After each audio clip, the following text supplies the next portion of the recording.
Hi everybody and welcome to a new exciting video in the audio processing for machine learning series. This time we're going to introduce a few audio features, but mainly we're going to be focusing on strategies that we can use to categorize these different audio features. Before we get into that, we should ask a couple of very important questions. 1. What are audio features? 2. Why are they important to us? Well, audio features are descriptors of sound, and the basic idea here is that when we have different audio features, they will tell us they will provide us information about different aspects of sound.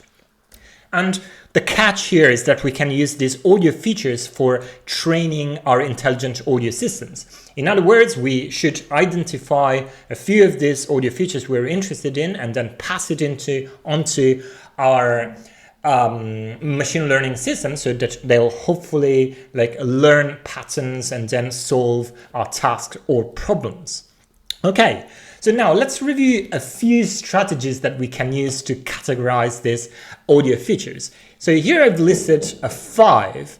Now, the basic idea here is that I want for these strategies to be as general as possible, and by that I mean that they would be able to deal with any type of sound, really, but some of these strategies are specific to music type of signal. So, for example, the third one here, so music aspects, and also the first one here to a certain extent, so level of abstraction. But let's review this. So we have level of abstraction, temporal scope, music aspects, signal domain, and machine learning approach. For the remaining of the video, I'm going to be diving into each of these strategies for categorization, and we'll see what all of this mean. Okay, so let's get started with the first one, so level of abstraction. Now, this is one that mainly, I should say, covers music signal more than general sound or audio. So, and we can divide this into 3 levels. So low level audio features, mid-level audio features, and high-level audio features. Now, I've taken this distinction and also this picture here from this great book called Music Similarity and Retrieval, an Introduction to Audio and Web-Based Strategies. So this is an incredible book in music information retrieval, and I highly suggest you to check that out. But let's focus on this strategy for classifying audio features. So what's low-level features? So what are these? Well, these are features that make sense for the machine, but don't make that much sense for us human beings. So basically these are statistical features that get extracted directly from audio, and we human beings, or I would say people who are not trained in audio processing, can't really understand what all of these things are, right? Now, if we go up one level, we are at the mid-level. So here we have features that start to make sense from a perceptual perspective, right? And so here we have things that are features that are involved with pitch and beat attributes. So in this category, we have audio features like note onsets, which is basically when a note starts. We have fluctuation patterns and MFCCs. Now, if we go up another level, we arrive at the high-level features, and these are very abstract features. And these tend to map to musical constructs that we can understand and perceive when we listen to some music. In this case, we can talk about instrumentation, key, chords, melody, rhythm, tempo, right? So basically the idea is the higher you go and the more abstract these audio features become. Okay, so now this is a strategy that we can use to classify audio features, but let's review another strategy. And this is the temporal scope. And this strategy applies to any type of sound, music or non-music. And so here we can divide the audio features into 3 categories. So we have audio features that are focused, or that give us instantaneous information about the audio signal. And basically like this, consider very short chunks of audio signal, which usually is around like 50 to 100 milliseconds, or like 20 to 100 milliseconds, like something like that. So it's like almost like instantaneous information. And here it's important to remember that the kind of like minimal resolution, temporal resolution that we human beings are capable of appreciating is around 10 milliseconds.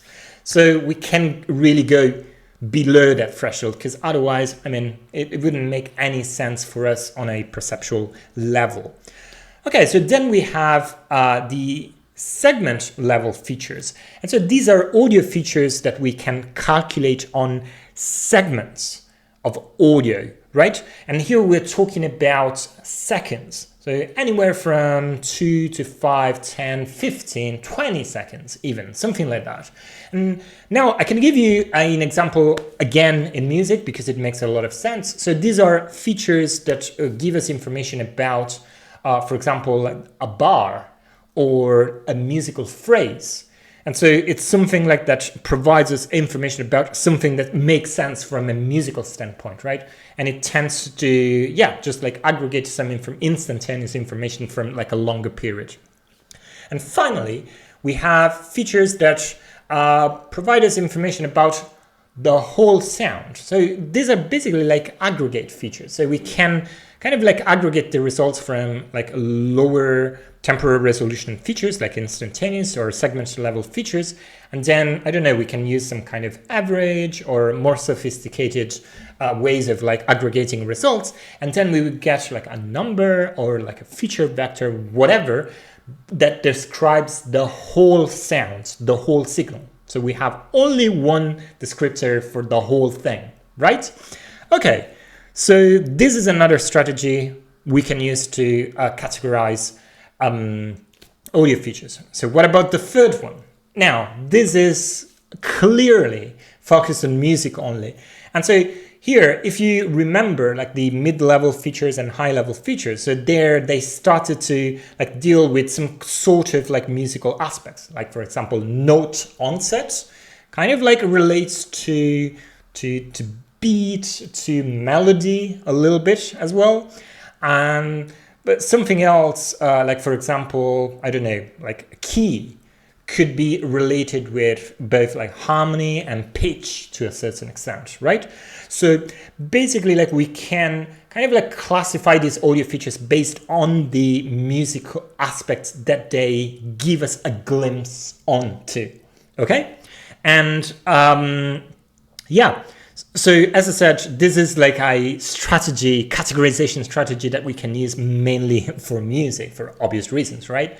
So what about like audio, like more in general? So do we have like also other types of like classifying or categorizing audio features for all sorts of audios? Yes.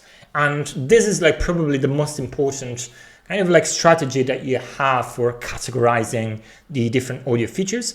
And this is based on like the signal domain that we are in. Okay, so I know like this may sound a little bit weird, but like with a few examples, it's going to be super clear to like understand. Okay, so we have certain audio features that are like in the time domain.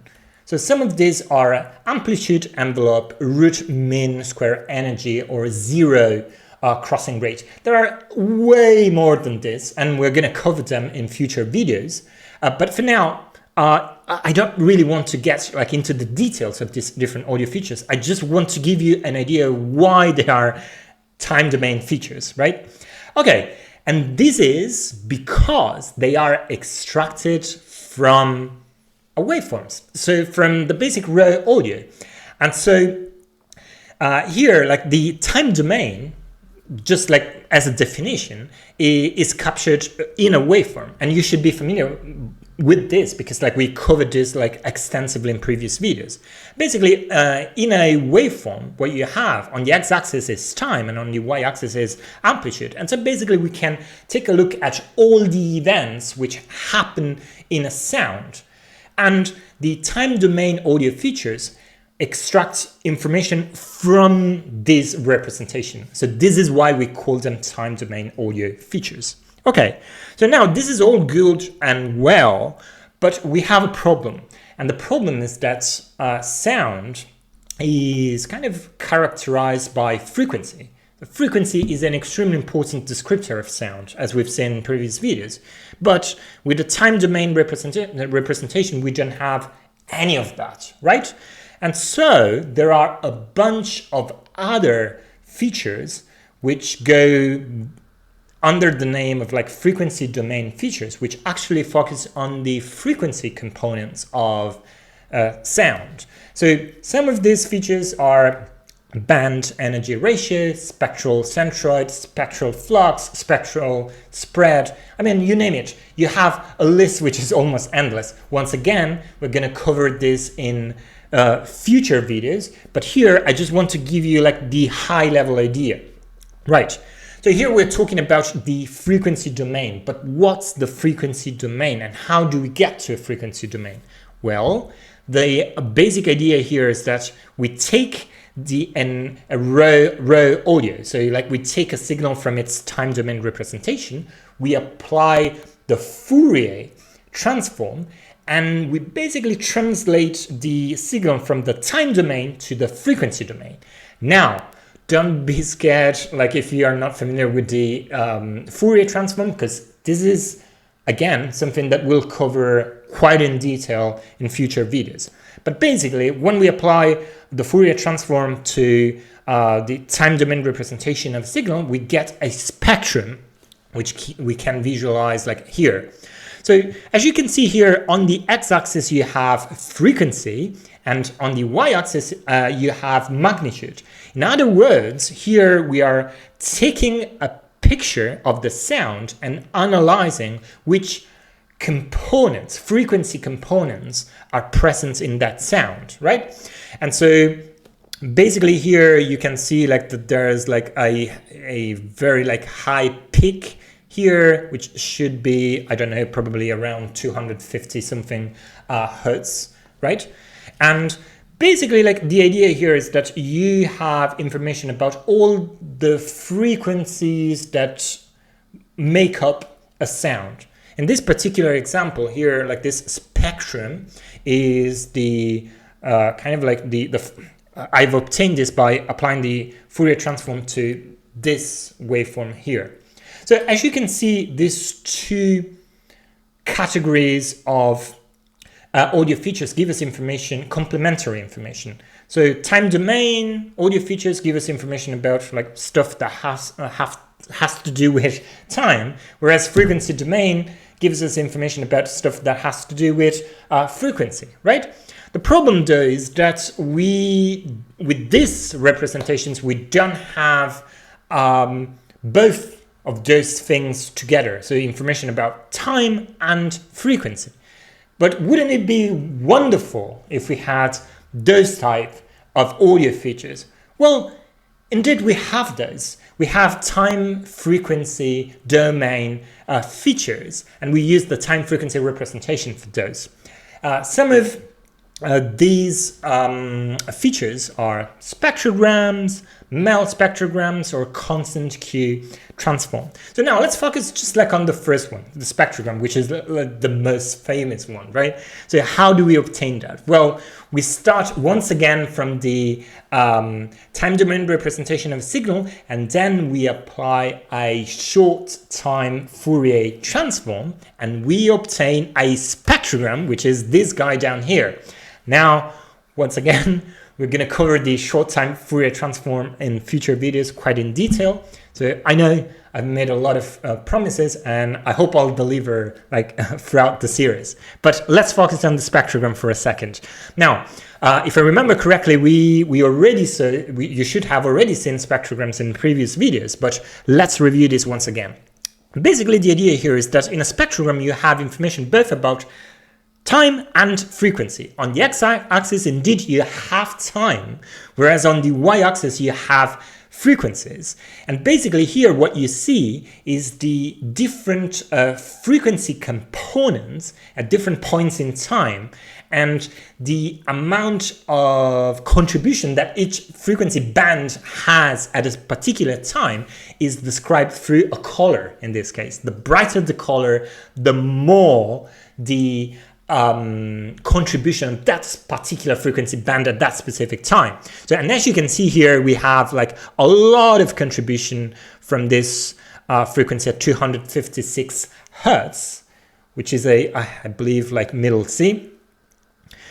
Okay, and this like computes correctly because if we go back to the spectrum, which is kind of like snapshot for the whole sound, we have a peak here, which is most likely around 256 as well. Okay, so now I hope like you have like a good understanding like of this different types of like audio features. So like the time domain audio features, the frequency domain ones, and the time frequency features.